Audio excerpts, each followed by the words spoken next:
A paz do Senhor, amados irmãos. Estamos aqui para estudarmos a segunda parte do livro do profeta Oséias. Já estudamos a primeira parte e agora nós estamos continuando nesse livro que nos fala do grande amor de Deus. Eu coloquei esse mesmo título no início, no primeiro vídeo, porque isso é real.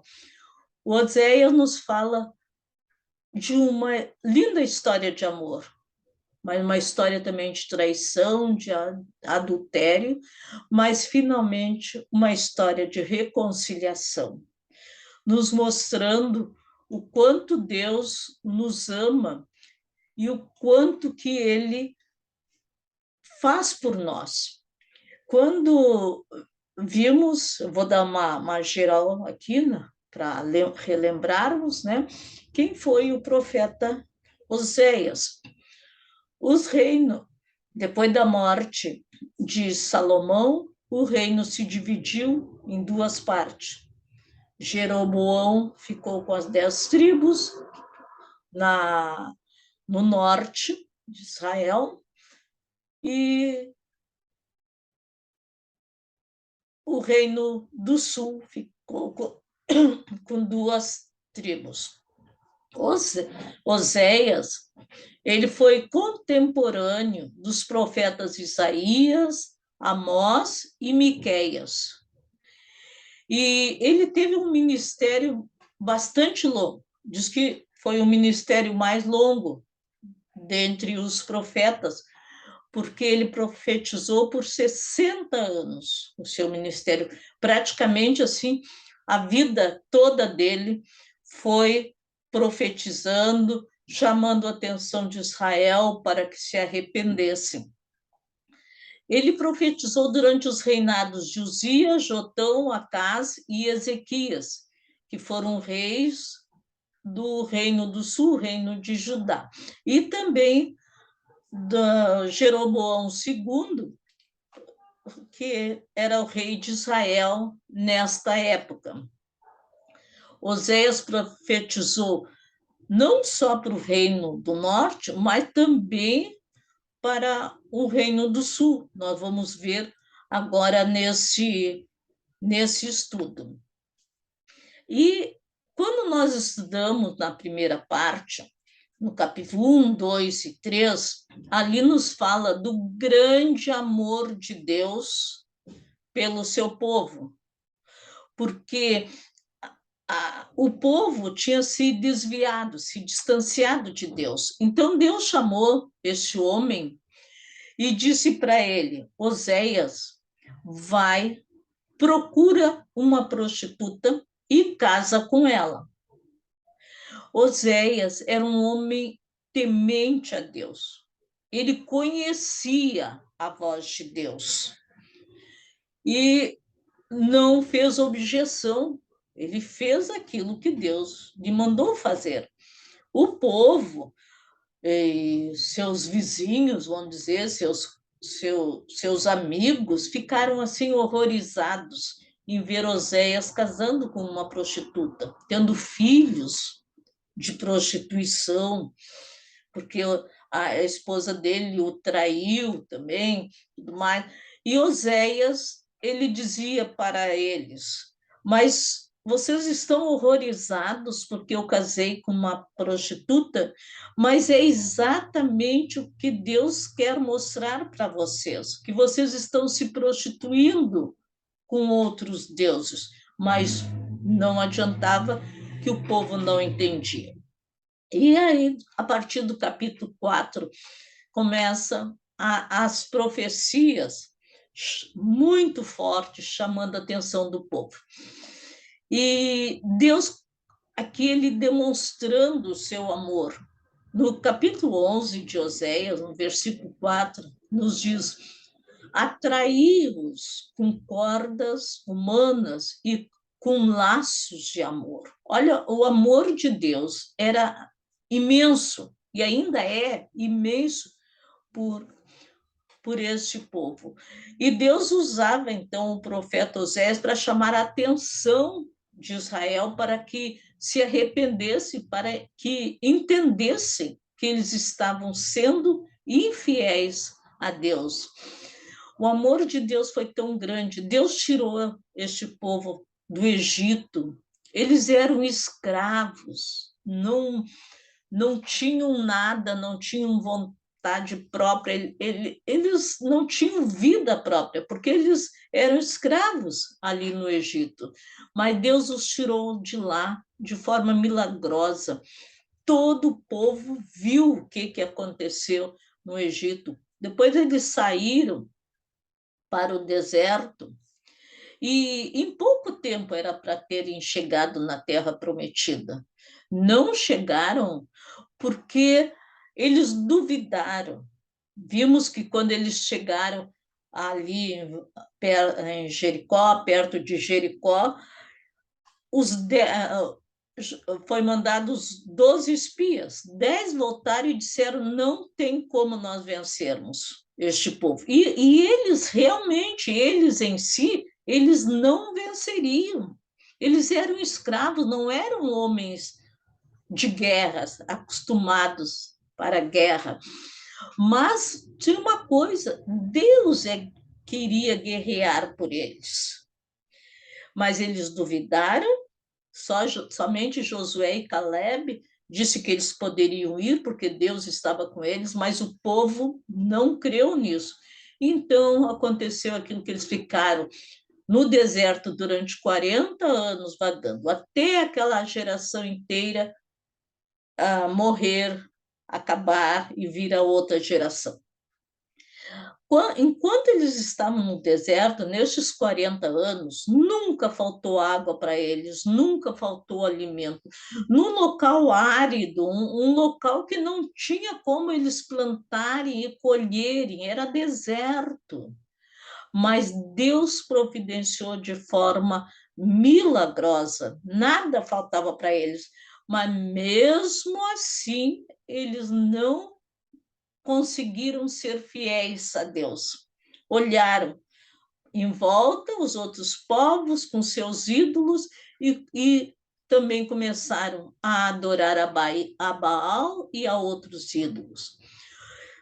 E vamos ver aqui, nesse estudo de hoje, que o rei, os príncipes, os sacerdotes, o povo, todos se esqueceram de Deus, seguindo outros deuses. E Deus, o coração de Deus estava sofrido, porque Deus sofre quando uma pessoa se perde. E aquele povo longe dele. Então, Deus sofrendo com a infidelidade de Israel, a quem ele havia demonstrado tanto amor. No capítulo 4, versículo 1, 1 e 2, nos diz assim: ouvi a palavra do Senhor, vós, filhos de Israel. Aqui o profeta está falando. Imagino ele numa praça lá e falando para as pessoas: ouçam, por favor, ouçam a palavra do Senhor, vós, filhos de Israel, porque o Senhor tem uma contenda, tem uma acusação, tem algo contra vocês, com os habitantes da terra. E nesta acusação, uma parte, eles já sofreram as consequências. Nós vamos ver logo adiante nos próximos slides. E ainda terá coisas para eles sofrerem, que vai ser lá no final dos tempos, depois do arrebatamento da igreja, durante a grande tribulação, porque eles, infelizmente, essa nação ainda vai passar por isto. E aí o Oséias falando, ele diz: porque não há verdade entre vocês, não há misericórdia, não há benignidade e não há conhecimento de Deus na terra. Eles tinham totalmente retirado Deus da sua vida. Porque só quem conhece Deus é que consegue andar longe dessas coisas, da mentira, né? Da falta de amor. Nós precisamos conhecer a Deus.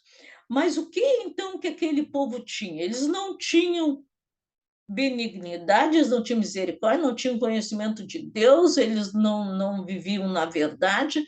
Aí o profeta diz: no meio de vocês só prevalece o juramento falso, ou seja, a mentira, né? O mentir, o matar, o furtar, o adulterar, e há homicídios sobre homicídios. Quando a gente lê esse versículo, escrito há tantos e tantos anos atrás, mais de 2.000 anos atrás, 2.400, 2.600 anos atrás, a gente vê que é exatamente o que está acontecendo em nossos dias. O que está acontecendo? No nosso meio é a mentira que prevalece, é o matar, é o furtar, o adulterar, é só maldade, homicídio sobre homicídio, é todo dia a gente vendo isso nas notícias.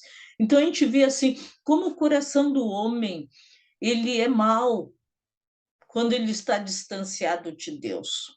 E o homem, quando pecou, ele se distanciou de Deus, se separou de Deus. Mas não é essa a vontade do Senhor, porque ele, com amor, ele tentou sempre, sempre trazer este povo para ele. E no versículo 4 nos diz assim, olha que coisa mais incrível, porque ele acusa aqui os sacerdotes. A minha acusação é contra vocês, sacerdotes, direto, direto, porque o meu povo foi destruído porque lhe faltou o conhecimento. O dever do sacerdote era ensinar o povo as leis de Deus, para que o povo não pecasse. Mas esses sacerdotes não eram sacerdotes escolhidos por Deus, porque quando a nação se dividiu, e Jeroboão I ficou na parte norte ali, formou o reino de Israel, né? Ele ficou com medo que o povo fosse até Jerusalém para adorar a Deus. E ele temeu que eles indo a Jerusalém para adorar e sacrificar a Deus, eles acabassem ficando lá e o abandonassem. Então, o que Jeroboão fez? Ele fez bezerros de ouro e colocou em Dan e em Betel. E disse para o povo: olha, vocês não precisam descer até Jerusalém para adorar ao Senhor. Aqui está o Deus que tirou vocês do Egito. Veja que coisa terrível. 2 bezerros de ouro fundidos. E agora dizerem: podem adorar a esses bezerros, porque eles que tiraram vocês do Egito. Pode uma coisa dessa, não? É incrível, a gente fica assim impressionado com essas coisas. Mas hoje acontece a mesma coisa. A mesma coisa. Pessoas adorando as coisas deste mundo, se ajoelhando, ofertando a sua vida para Satanás e não consegue entender que é Deus que faz todas as coisas. Aí ainda continua nessa profecia Joséias falando contra os sacerdotes e diz que os sacerdotes, né, se alimentam do pecado do meu povo. E o seu maior desejo dos sacerdotes é que o povo continue a pecar. Esses sacerdotes, como eu disse, não foi escolhido por Deus, porque Jeroboão que escolheu pessoas de entre o povo para serem sacerdotes, não escolhidos por Deus, de entre o povo. E eram pessoas que não ensinavam o povo. Além de não ensinar o povo, eles também não conheciam a Deus e nem queriam conhecer. E para eles, para esses sacerdotes, era muito vantajoso o povo continuar pecando, porque o povo pecava, aí levava suas ofertas, animais ou cereais, tudo mais, e para sacrificar, para serem perdoados, e aquela oferta ficava para com esses sacerdotes. No dia seguinte pecavam de novo, iam de novo, e quanto mais pecavam, mais ofertas faziam. E os sacerdotes, para aquilo, para isso, achava muito bom, porque eles iam adquirindo muitas coisas através do pecado do povo. Coisa terrível, não é? Mas hoje em dia, irmãos, acontece tudo a mesma coisa. Como tem igrejas que tiram o que podem dos seus membros para eles enriquecerem. Mas uma coisa é certa, como o Deus fala aqui, vai acontecer a mesma coisa com os falsos mestres, falsos pastores, falsos sacerdotes de hoje em dia. Aí, no versículo 6, nos diz: pelo fato de vocês, sacerdotes, rejeitarem o conhecimento, também eu os rejeitarei. Olha, muito forte isto. E ainda diz mais ali embaixo, ó, também eu me esquecerei de seus filhos. Olha que punição terrível. Deus não se lembraria desses sacerdotes, que eram falsos, nem de suas gerações, e nem de Israel, porque eles estavam desobedecendo totalmente às leis de Deus. No versículo 9 nos diz: por isso, tal povo, tal sacerdote, eu os castigarei pela sua conduta e lhes darei o que merecem por seus atos. Coisa muito forte, não é? Então, Deus está dizendo que vai condená-los pela atitude dele e vai dar exatamente aquilo que eles merecem. Imagina se Deus fosse nos recompensar só pelo nosso merecimento. Não, Deus tem misericórdia de nós. Assim como Deus tinha misericórdia daquele povo, queria que eles voltassem, que o amassem. É a mesma coisa que acontece conosco. Então, Israel, como povo escolhido de Deus, no capítulo 5, nos fala sobre uma sentença contra Israel e também contra Judá, porque Judá também estava se afastando de Deus. E aqui o profeta está falando: ouvi isto, ó sacerdotes, escutai, ó casa de Israel, escutai, ó casa do rei, porque a vós pertence este juízo, visto que foste um laço em Mispa e uma rede estendida sobre o Tabor. Mispa e Tabor eram centros de adoração a Baal. E o povo foi levado, como não tinham mais o conhecimento de Deus, as gerações vinham e iam e passavam e não eram mais ensinados, eles esqueceram totalmente de Deus e começaram a adorar a Baal. Aquilo ali foi um laço terrível, né? E ele diz: eu conheço Efraim, e Israel não se esconde de mim. Efraim e Israel é a mesma coisa. O reino do norte é chamado de Israel. Muitas vezes é chamado de Efraim, porque Efraim era a maior tribo que tinha ali.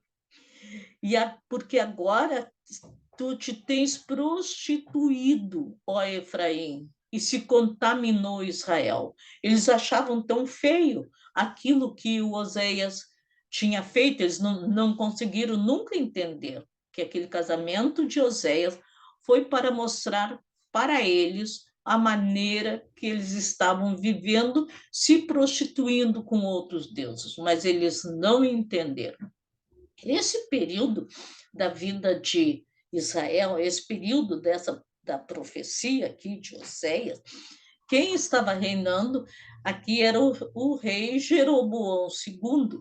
O primeiro rei de Israel foi Jeroboão I. E agora é o Jeroboão II. E esse período foi um período de muita prosperidade no reino, muita riqueza. Também foi um período de paz, as nações em volta estavam em paz, né?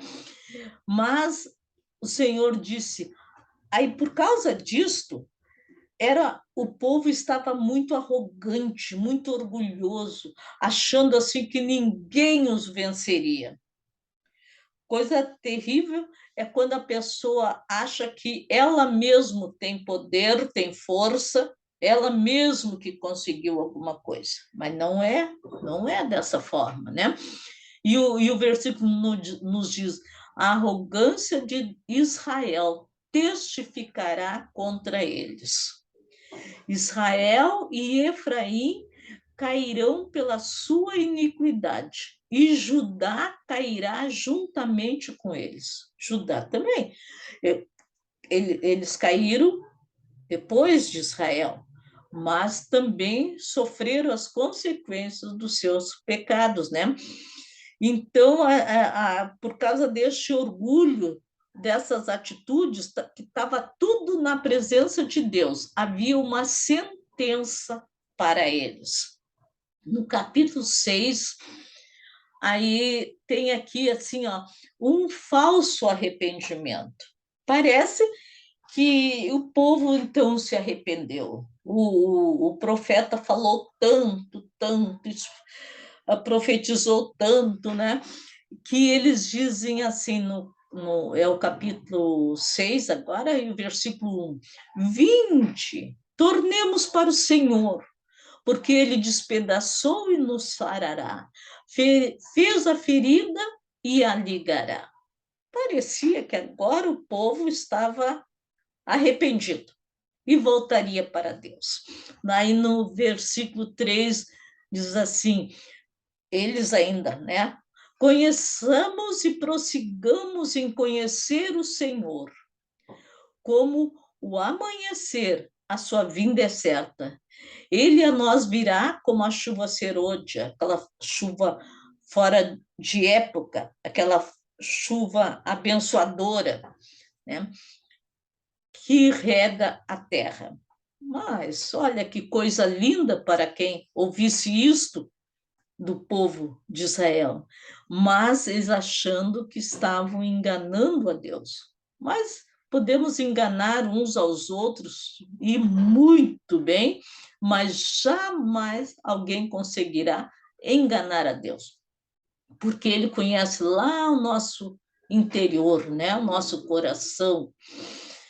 E aí Deus diz assim, quando eu vejo agora esse versículo seguinte, que é o versículo 4, eu vejo Deus como aquele pai amoroso, aquele pai de família.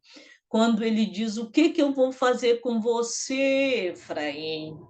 O que eu faço com você, Judá? É que nem um pai que tem um filho desobediente, ele ensina, ensina e não adianta, aquele filho desobedece. Um dia ele diz assim, mas o que eu vou fazer contigo, meu filho? Eu não sei mais o que fazer contigo. Aqui Deus está falando a mesma coisa para o povo, porque como ele conhece o coração do povo, ele sabe que aquele arrependimento é falso, é só da boca para fora, para conseguir as vantagens que eles querem. Então ele fala, o que eu faço com você, Efraim? O que eu faço com Judá? Aí ele ainda diz como é o amor deles. E diz assim, porque o vosso amor é como a nuvem da manhã, que vai, a nuvem vai embora. E ainda diz assim, e como o orvalho da madrugada. Cai o orvalho, fica ali na grama, mas quando vem o sol, termina a madrugada, vem o dia, aquele orvalho já seca. Que logo passa, né? Então Deus está dizendo para eles: vocês não me enganam, não. Ah, esse amor de vocês é falso. É um amor que, logo que vocês receberem o que precisam, já vão esquecer de mim.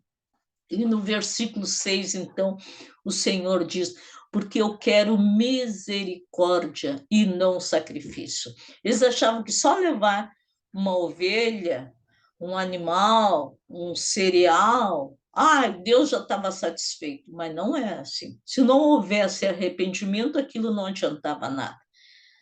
Então, mesmo para nós, não adianta viver na igreja, não perder um culto.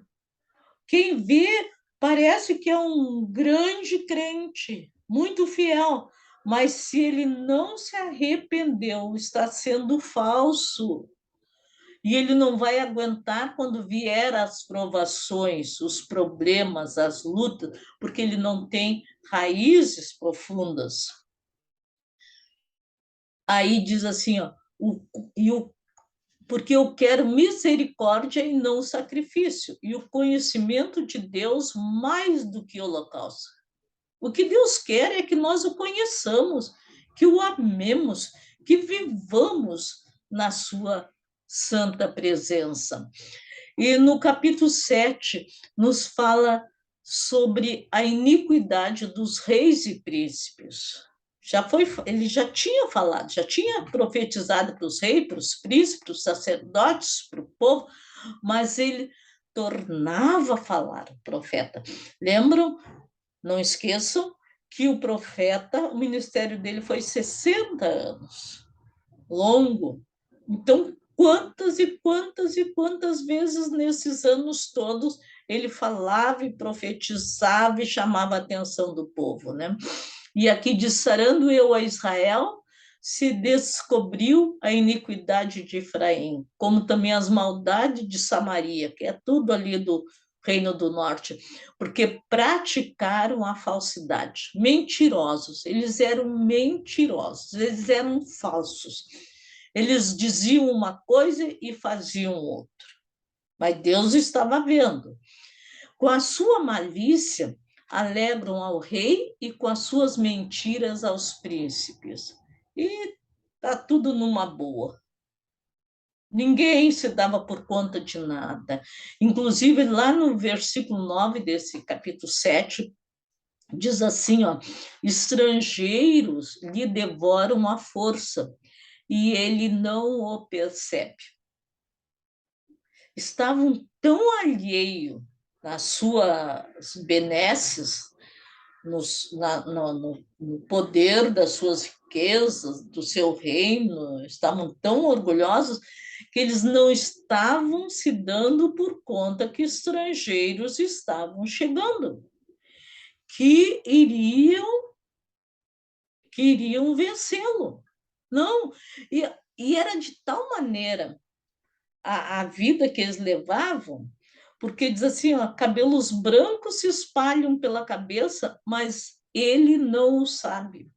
Estava passando os anos, só o período de Oséias foram 60 anos, e quantos outros profetas que já tinham profetizado e continuaram profetizando, e os cabelos ficando brancos e os anos passando, nada penetrava dentro deles. Que vida mais triste, mais fútil. Muitos hoje vivem desta maneira, uma vida inútil, porque toda pessoa que vive longe de Deus pode ter o que tiver, mas a sua vida é inútil, porque eles não vão ter a recompensa de entrar nos céus. No versículo 10 diz assim: a arrogância de Israel testificará em sua face. Vejam, todavia, não voltam para o Senhor, o seu Deus, nem o buscam em tudo isso. Muito triste isso tudo, mas é o mesmo que acontece hoje. A palavra está sendo pregada, está sendo anunciada no mundo inteiro. Hoje nós temos assim as facilidades incríveis, mas muitos não aproveitam. Aquela época tinham que ouvir diretamente o profeta, um tinha que passar para outro a mensagem. Tudo era tão difícil. Aí você, pô, nem todos ouviram, apesar que aqui o povo ouvia a palavra, porque o profeta falou diretamente com os sacerdotes, falou com os príncipes, falou com todos, mas não adiantou. No capítulo 8, então, ele fala que o castigo está próximo. Não adianta mais, já não me ouviram, não me obedeceram, já não adianta mais. E aqui no versículo 1 deste capítulo, eu fico imaginando o profeta Oséias na praça, gritando, chamando a atenção do povo, porque ele diz assim, ó, põe a trombeta à tua boca, grita bem alto, ele vem como águia contra a casa do Senhor. Os inimigos, porque transpassaram o meu concerto e se rebelaram contra a minha lei. Deus, ele vai permitir, porque todas as coisas são com a permissão do Senhor. Nada acontece no mundo, na nossa vida, se Deus não o permitir. Aí diz, eles a mim clamarão, Deus meu, nós, Israel, te conhecemos, mas Deus sabe que é falso. Quando eles clamam dessa maneira, não é de coração. E Deus conhece. Mas aí no versículo 3 ele diz, mas Israel rejeitou o bem, o inimigo o perseguirá, o inimigo está chegando. Ele vem rápido.